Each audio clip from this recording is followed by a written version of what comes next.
All right. Good afternoon, good morning, or good evening, everyone. Thank you so much for joining me for this session entitled Effective Governance and Lifecycle Management for Microsoft Teams. Over the next half an hour, we're going to talk about probably one of the biggest challenges and the biggest issues that we're seeing our customers face in successfully deploying Microsoft 365 and in particular, Microsoft Teams.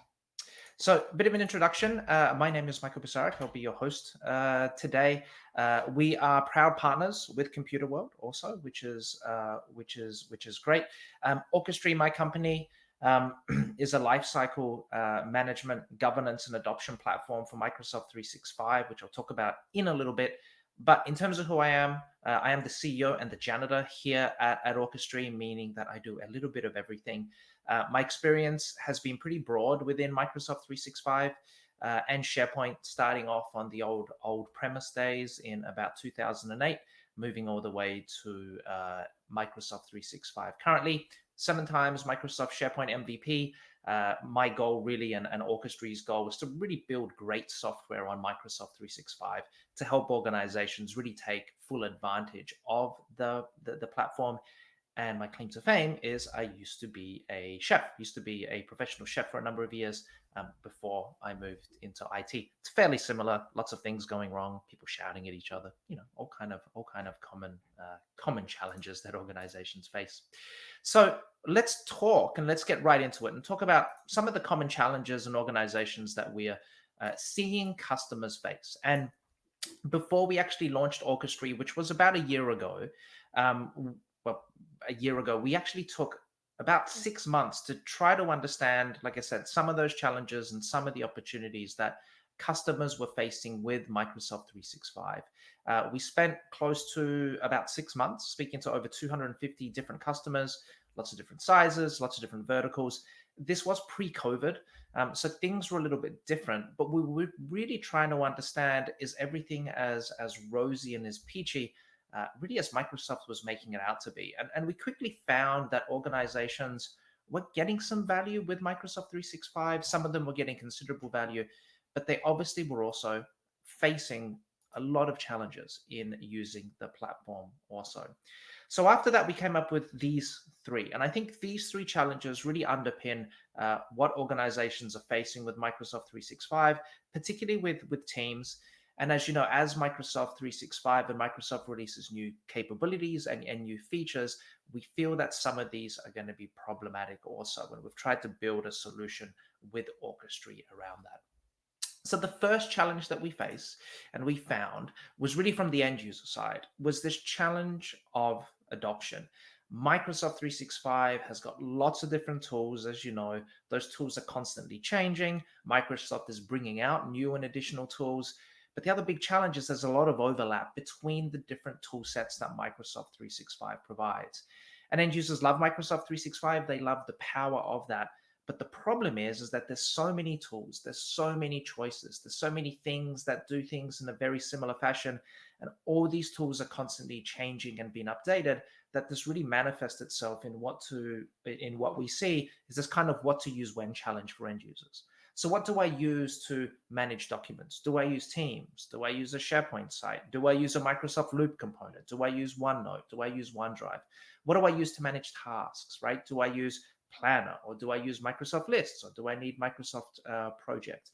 And we found really that that is a huge challenge for organizations and for end users. Traditionally, what we found was organizations would try to train their users out of that problem, right? So can we train our users to make the best decisions for them? And I think that used to work fairly well when the Microsoft 365 toolset was a little bit smaller. But now, as a consultant, we have a hard enough time to understand what's going on with Microsoft at the best of times. So training our users in every aspect of Microsoft 365 can be really, really problematic. The way that we try to approach it with Orchestry is we don't actually feel that users want Microsoft Teams and SharePoint sites. They want solutions to their business challenges. They want the ability to manage projects or respond to RFPs or to collaborate internally. The way that we find we can drive great adoption, whether it's through Orchestry or whether it's through out-of-the-box features, is through this concept of workspaces. So think of a workspace as a predefined, ready-to-go solution for your organization. Think of something like a project workspace, for instance, which then users can go and request. So flipping that conversation with your end users away from a tools-based conversation into much more of a business case or a business use case conversation. The other thing that we also find is by having templates, A, it provides you with consistency. So things are going to look the same. And B, it also can provide users with a great starting point to help explore some of the other tools and capabilities that Microsoft 365 provides. So for instance, if you're working on a project, maybe you have a project template with Planner ready to go, with OneNote ready to go, with Microsoft Lists ready to go, at least giving them exposure to some of the tools they might not know that even exist. The next challenge that we're finding, and this is particularly for organizations that really deployed teams during COVID over the weekend without really any governance in place, is this concept around lifecycle management. So Microsoft 365 is great at getting content into the platform. Very easy to upload content, but then it's not so great at helping you understand exactly what's being used and what isn't being used. So for instance, a really common questions that our customers come to us with is, hey, when was the last time this team was used? When was the last time this SharePoint site was used? Is there actually activity there? And that conversation can be really difficult. It sounds like a simple thing, but for instance, if you want to know the last time a Microsoft team was used, you have to look at all of the underpinning capabilities that it provides. So the team side of things in terms of conversations and posts and replies, any activity as part of the group, maybe as part of the mailbox or events or the calendar, and finding any activity as part of the SharePoint side. And Microsoft doesn't make it easy, right? It's very difficult to find that information in one location. You're looking at multiple admin centers, multiple PowerShell scripts, a lot of custom code. I'll show you at Orchestry how we try to make it simple, but it's difficult for organizations really to pinpoint and understand kind of what's going on. The other thing we're seeing a lot of at the moment is also this concept of lifecycle management. So if we're allowing our users to create all of these teams, all of these SharePoint sites, and all of these groups, a lot of them are going to be transient in nature. So there's going to be things that live on forever. Typically, these might be things like department areas or various initiatives that persist throughout an organization over time. But a lot of those collaborative assets are more temporary in nature. So responding to RFPs, managing projects, maybe undergoing a business process that has a certain time period or a certain length associated with it. So what do you do once you have a project and you're finished with it? What do you do with that content? What do you do with the users? What do you do with security? And once again, that's a capability that we feel Microsoft out of the box is a little bit weak at, right? So that sunsetting, that archiving component. There are features in Microsoft Teams to allow you to do that. For instance, the Teams archive capability, but it's difficult to find for end users. It doesn't really do a lot apart from just remove that team from the end user side of things. But then still, you've got all of this content sitting there, really waiting to be managed in a much more proactive way. So what I'll show you with Orchestry, what we try to do is manage that archival process for you. So we give you the ability to create your own archival process. But the other thing we also know is in terms of archiving, having IT being responsible for the archiving doesn't necessarily work. And the reason for that is ultimately IT cannot make decisions around content. So we can say to IT, hey, these 20 things, these 500 teams haven't been used, but IT can't go in and start deleting this content. Only content owners and end users can make decisions around the content that they own. So what we try to do with an Orchestry is this concept of federated governance, the idea that you can go proactively ask your content owners, are you still using this or not, for instance, and then give you the ability to make or have your content owners make decisions around how they want to treat and manage their content. And that's really the only way we've found governance can work at scale, rather than just having IT looking through scripts and then making decisions, and even IT then going out and manually asking owners and asking members around all of these pieces. And of course, the final thing is everyone's favorite word. So it's governance. Lots of governance challenges with organizations, large, small, medium. I think every organization that we work with has pretty significant governance challenges with Microsoft 365 in general, but particularly with Teams, because Teams is ever pervasive. It's got a lot of tentacles, just the way that it's structured also within Microsoft 365. And the default options that Microsoft 365 provides are very, very open, right? Anyone can create teams, anyone can create SharePoint sites. Now, even guest access is pretty much enabled by default also. So, this idea of getting started with governance for a lot of organizations can be very, very difficult. Of course, the awesome folks at Computer World can help you with that, but there's lots of simple things that you can do, particularly from around the provisioning process, to make sure that your organization doesn't end up in where a lot of companies that come to us and currently you might be are. And that's lots of teams, lots of sprawl, lots of duplication of content, no real approval process for anything. And essentially Teams almost becomes like an open-ended file share, right? Where there's just so much content, everything is structured differently also, that it starts to really become a challenge for end users to be able to find and leverage and need the content that they have. So a typical example of this, of a customer that comes to us, is something like this. Now, this might be, you might be laughing a little bit. You might have these sort of challenges, but this is a really typical story we see. So, big multinational company, they just had to put on Teams because they had to drive remote work when COVID hit. Of course, they didn't have time to do any governance planning because it had to be done in a week or two, for instance. They never really launched the collaborative part of Teams. They just tried to use the chat and the meetings functionality. People started creating teams. They started creating a lot of teams, right? Constantly teams were being created. And then we put in Orchestry and some of our insights feature. We saw some pretty common examples. So lots of teams with only the general channel. So people really weren't using Teams. They were really using Teams as a front end to the SharePoint site. So they weren't using all of those additional capabilities that Teams and Microsoft 365 offers. Lots of teams with the word test, testing, demo, TST, people's names. Why? Someone goes in, they create a team called Michael's Lunch Test. They use it for a day, and then they just leave it there to rot and kind of fester over time. And then lots of issues around content ownership as well. Teams with no owners, no members, lots of what we called orphan teams, so teams that have had people leave. And of course, for this organization, they didn't think that they had private channels enabled. Turns out that they did, and they had a lot of them also. And there's always a few teams where people create a lot of channels and run into trouble in terms of the channel limit. So this is a really common type of scenario. But the question is really why? Like, how can teams, and why does it become so messy? So really, the reason for that is Microsoft wants you to put as much content into Microsoft 365 as quickly as you can. And they make that process, rightly so, as frictionless for end users. The issue is that with that lack of governance, particularly with teams and particularly around the self-service aspect of teams, it can become a mess really, really quickly.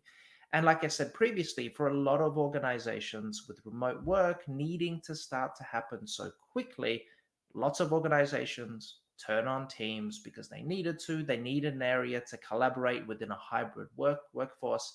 And like I said, they just didn't have time, or IT didn't have time to be able to undergo any sort of governance planning.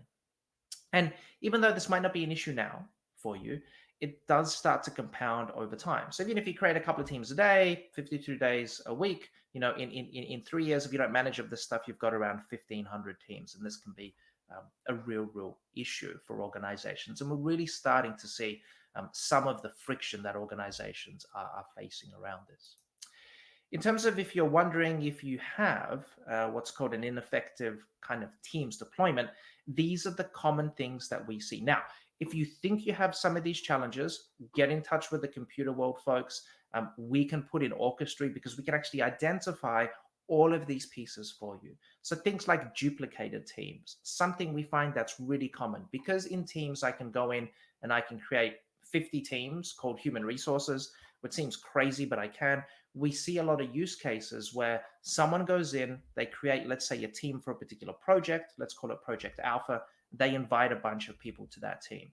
Another person who hasn't been invited to that original team goes into Teams, can't find that team. They create another team, also called Project Alpha, and they invite another bunch of people to that. They're collaborating together on these two teams, which they think they're the same. They come back a week and realize they're actually two different things. And then now they go back to IT and say, well, surely you can merge all of this stuff and all of the content and all of the conversations together. And it's not easy for users to do. Ineffective and consistent naming, huge issue, right? People not having a really good naming convention for teams can make it really difficult for organizations and users to find teams, understand the context of them. Lack of ownership is another huge challenge also. The problem with teams out of the box is that you just need one owner, right? And people leave organizations. And when they leave, you have this concept of ownerless teams. People don't know what's going on. IT doesn't know who owns the team. Members don't know who to turn to. It can be really, really problematic. And then lots of other capabilities. But the biggest one we also see is around inconsistent structure. So lots of project teams, you're in lots of projects, but every single project team that you're in is structured differently. Different channels, different tabs, right? That can be a huge hassle. And it can also be a real deterrent from adoption, because if you're a user and you're a part of 3 different projects, but every project is different in terms of structure, that can be super problematic also. So if you're looking at the types of governance options to start off with, there's actually a few things that we recommend that you can do out of the box. You don't have to turn to a third-party tool. The computer world folks can help you with this also, but there's a few things that we find can provide incredible value really, really quickly. So the first question is around who can create teams. Stopping that creation process, or at least making sure that you can control it in some way, can really help maintain consistency, enforce naming conventions, standards, remove duplication also. Of course, the problem with that is that if users can't create teams, typically they have to go through another process. That could be through IT, for instance, or through whatever else. But once again, that can be a great way, at least limiting who can create teams and SharePoint sites. The next thing is naming conventions. At least having some sort of naming policy applied can be incredibly useful to help your users go through the process of creating teams, understanding the context of a team with just a brief look at the title. For instance, all projects might be created and provisioned with PRJ in front of the name, for example, and also really helps in search and findability, both for end users and also for admins to try to understand the concept of all of these teams. The next one is around guest access as well. So guest access, bringing in users into your environment, something that's an extremely powerful capability of Microsoft 365. But once again, having some rules, who can invite guests, who cannot invite guests, also having some domain whitelists and domain blacklists also. Do you really want to allow your users to invite people from at hotmail.com or at gmail.com for instance? You can control all of those pieces and help limit any information and sensitivity loss. And the final thing is really around expiry also. So once again, Microsoft 365 has some capabilities out of the box, which is going to help you from an expiry perspective and deal with that life cycle. We find that it's very easy and it's very, very simple. A little bit too simplistic for most organizations. I'll show you some additional capabilities that Orchestry has. But what's really nice around this is you can actually have a process to say, we're going to give you a team or a SharePoint site or a group. If we don't detect any activity within that group for a number of days, we are going to go ask you if you still need this team or SharePoint site or not. And if not, then we're going to archive it or delete that content for you. And there's lots of other features as well. Looking at policies, of course, leveraging templates can be a really great starting point, both from an adoption perspective and also from a governance perspective, and all of the various monitoring tools. And unfortunately, with the monitoring in particular, there's a lot of different places that you have to look at to understand really what's happening within your team's environment, whether it's on the team side, whether it's on the SharePoint side, whether it's on the Office 365 side, Lots of pieces and lots of capabilities through that. So there is a lot of options available, like I said, out of the box. But of course, we've partnered with Computer World because we think there's a lot of additional capabilities and a lot of additional features that you might want to use. So how can Orchestry help? So firstly, what Orchestry is. So we are a platform that sits on top of Microsoft 365 to provide additional capabilities around the three stages of content that we find within Microsoft 365, whether they're teams, whether they're groups, whether they're SharePoint sites, whatever it is. The first is from the creation perspective. So we help you create very rich templates for your users, what we call workspaces.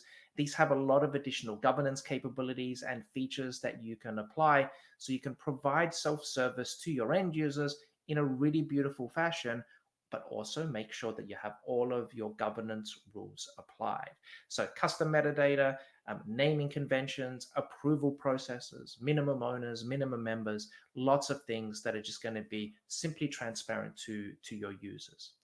The next is around what we call in-flight usage. So really helping you understand what's going on. And we're actually going to go into a bit of a demo around this, but helping you understand what is being used, what isn't being used within your organization, and pointing out maybe some of the challenges you might be having, either from an adoption perspective or from a governance perspective. So we give you a simplified, powerful view of everything that's going on within your Microsoft 365 environment without having to go to multiple admin centers or revert to custom code or PowerShell.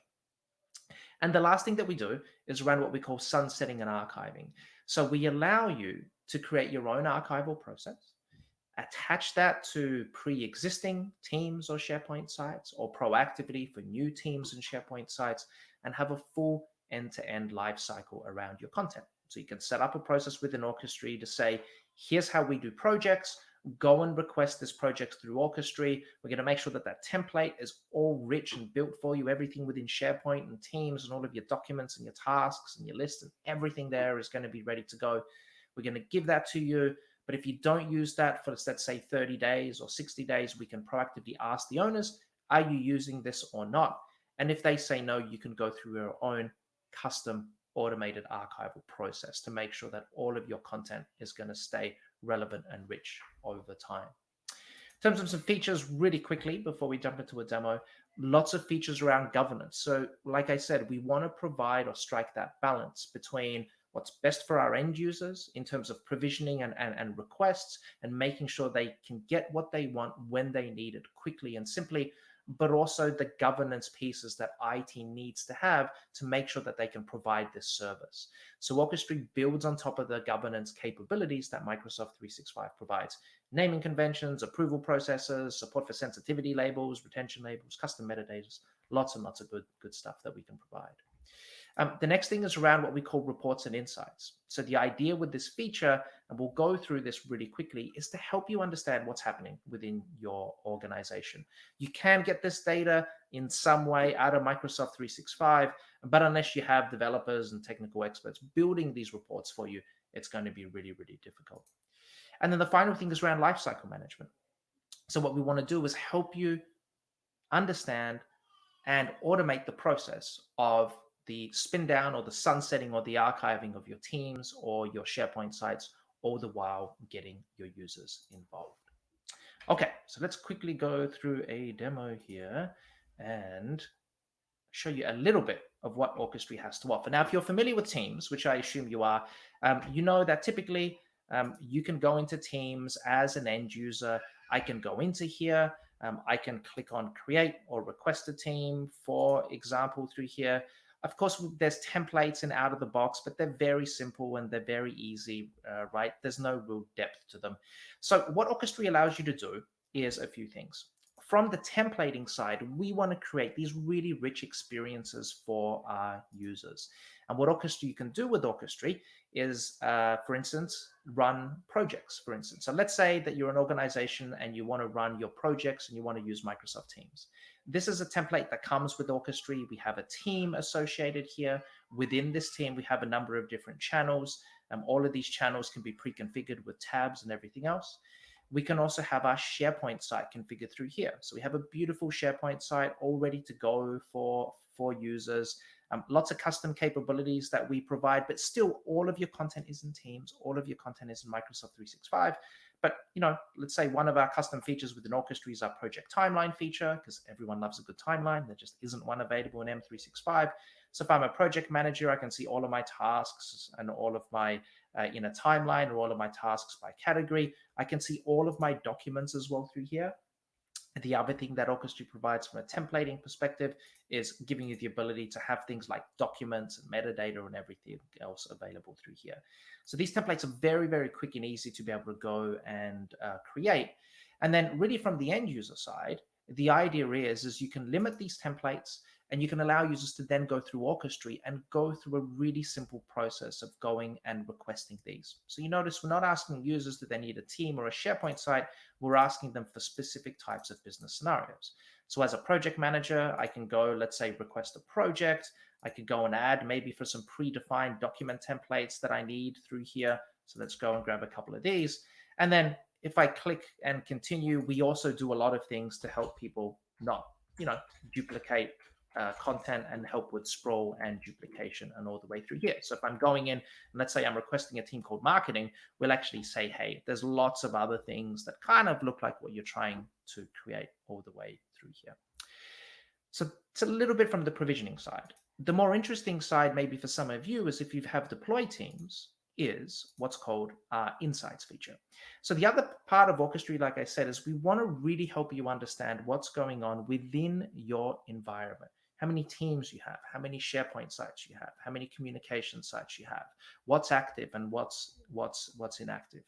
So the first thing that we do with Orchestry, and we can get this installed with you with Computer World. It's a 28-day free trial, for instance. We can get this data to you. If you don't want to keep Orchestra, you don't have to, but it's a really amazing source of data to help you understand your environment. So here, when I land onto the dashboard through here, I can see all of my teams, all of my SharePoint sites. The big thing is inactivity. We will actually track inactivity all the way through here. And I'll show you why we do that, because it can be a really powerful way to help you understand what's happening within your Microsoft 365 environment. We also show you what's historically happened, because we don't just want to show you where you are, but how you got there. So I can see trends in terms of how many teams, sites, groups I've created over a period of time, and of course, a breakdown of inactivity through here as well. If I click into here, I can get a more detailed view as well. So a really common thing that a lot of our customers do is they install Orchestry, and then they sort on days inactive. And you're going to find you have a lot of teams and a lot of SharePoint sites, a lot of communication sites, a lot of things that maybe haven't been used. Lots of other types of reports that we have through here. The ability maybe to see all of my workspaces with guests, for instance. If I click into a particular team as well, we show you a whole range of information, the security labels, sensitivity labels, guest access, all your historical information about how this workspace has evolved over time. And even if you want to get in touch with your users, once again, we can instantly help you with that. You can email all of them or chat with all of them and everything else. So don't really want to make this a sales pitch, to be honest with you, but some of the capabilities that we provide, like I said, really sit on top of that Microsoft 365 stack. So whether it's from a governance perspective, whether it's from a reporting perspective, or from a lifecycle perspective, like I said, there's lots of capabilities that we provide. We're really happy to partner with Computer World as well to offer Orchestry as a particular product. But just a couple of things before I go. You don't have to use a third-party tool. You do have the ability, like I said, to go and use some of the capabilities that Microsoft 365 provides.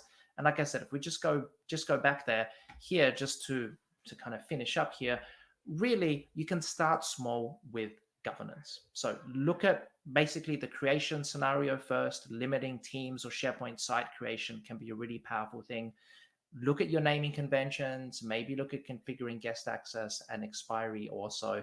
And once again, there's lots of information out there for you. The folks at Computer World are awesome to help you with this content as well. And of course, we can help with Orchestry if we need to as well. So with that, thank you so much for your time. I know this was a pretty quick rapid fire half an hour. I do appreciate it. Like I said, if you have any questions, please let us know. And thank you so much for having me.